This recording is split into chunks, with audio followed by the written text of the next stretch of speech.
10-Minute Jazz Lesson Podcast, episode 423.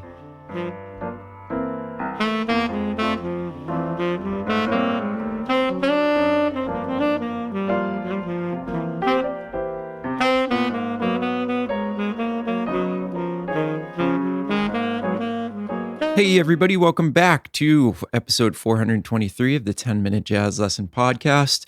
Today we are continuing our series on the Rhythm Changes Bridge.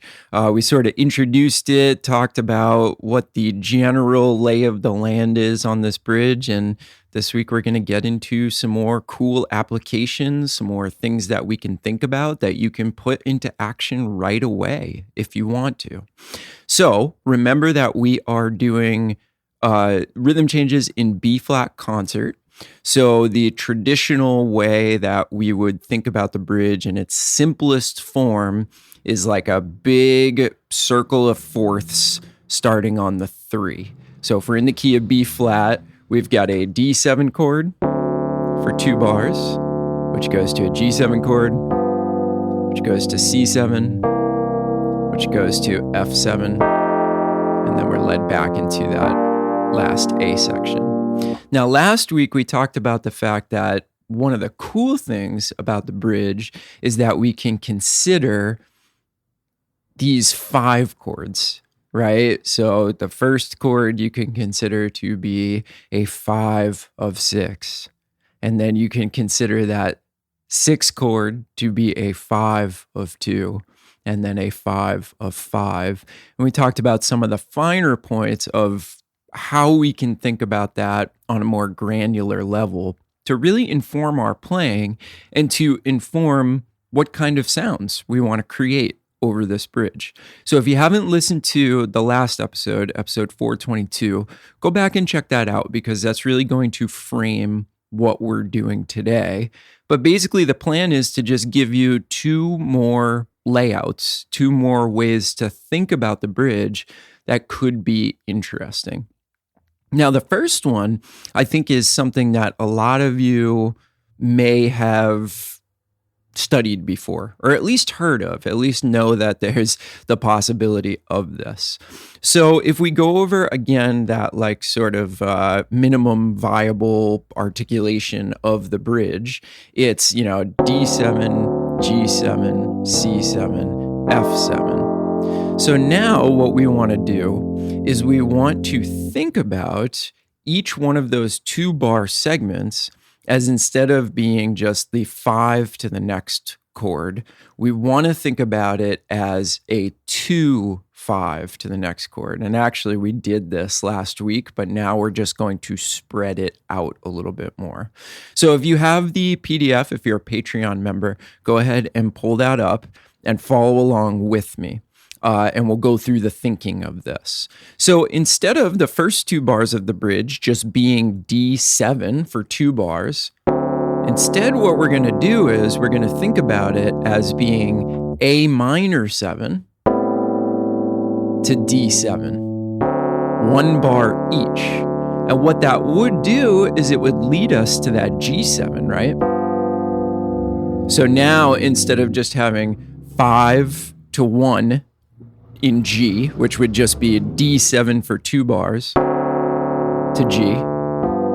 Now we're fleshing that out to a little bit more harmonic motion by bringing in that 2 chord, A minor 7 to D7. But then here's the weird thing. If we think about this for the entire bridge, we're actually not going to go to G7. We're going to start another 2-5. So we'll go A minor 7 to D7, and then we'll go D minor 7 to G7, and then we'll go G minor 7 to C7, and then C minor 7 to F7, and then finally we'll arrive in B flat at the end of the bridge, going back into the last A section. So this one is a little bit less about tension and release, 5 moving to 1, and it's more about providing us with motion all the way through the bridge and into the last A section. Because again, we're never resolving, right? It has, when we think about these chords, it does have this sort of like unresolved quality to it. Listen to it all the way through, and I think you'll hear that unresolved nature of everything.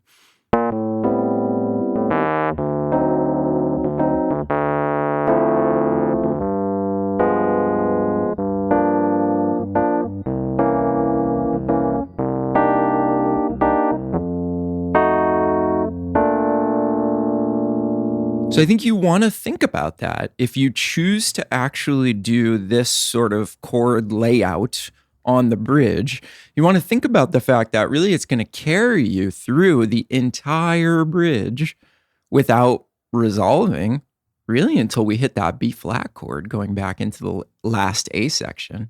So again, it's like this is an effect.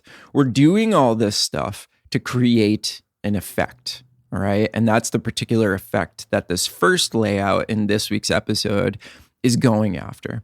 Now, here's another thing I want you to think about.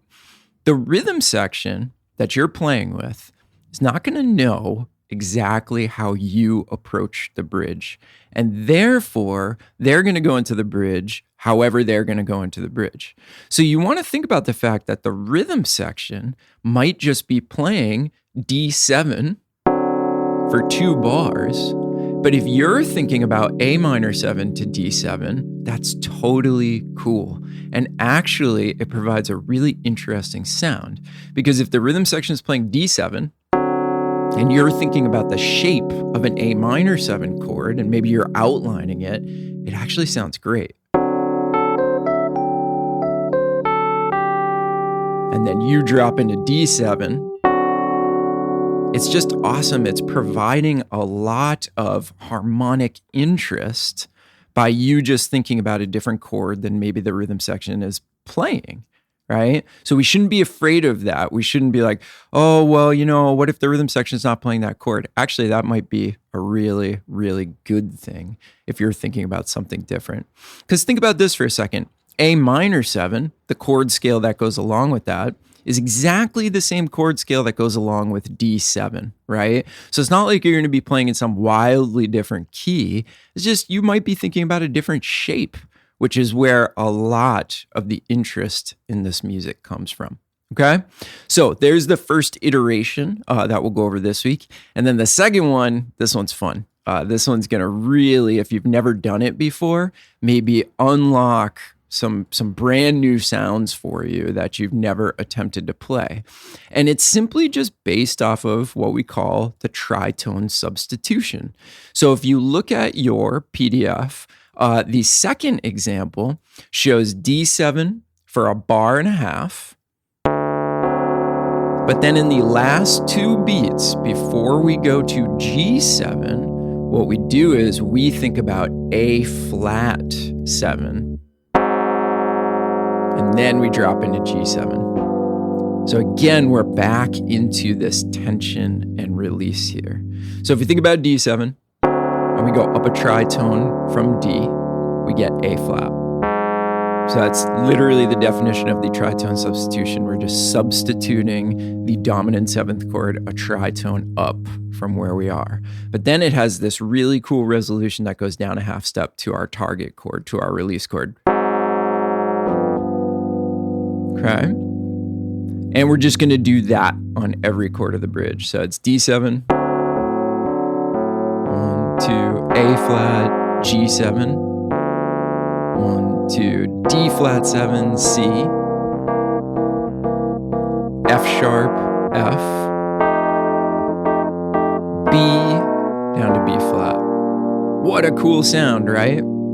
And again, I just want to reiterate, it might sound like I'm being a broken record, but this is really important.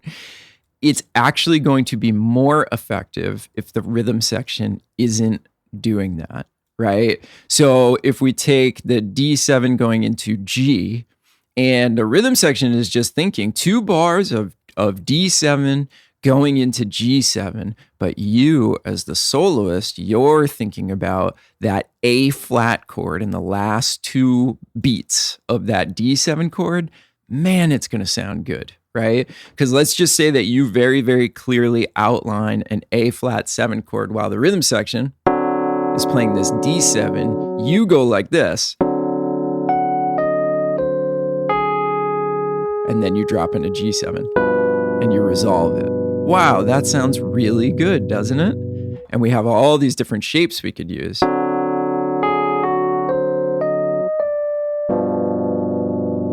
Okay. So again, don't concern yourself with, geez, the rhythm section's not going to know that I'm doing this tritone substitution. Actually, that's kind of what we want, is we want to play that tritone sound against the D7 chord or whatever chord it might be. All right. So that one's really fun. Try that. In the last 2 beats of each of those dominant chords, go up a tritone and just very, very clearly outline the sound of that 7th chord or the triad, a tritone up, and then resolve it when you move into that new chord. All right. So give it a shot. You're going to have to think about it. You're going to have to work on it. You're going to have to get used to the sound of this stuff. But it should translate pretty easily into some basic, first principles about what we can do to make this bridge more interesting. And the best musicians in the world, they freely dip in and out of all these different things that I'm showing you, depending on the sound that they want in the moment.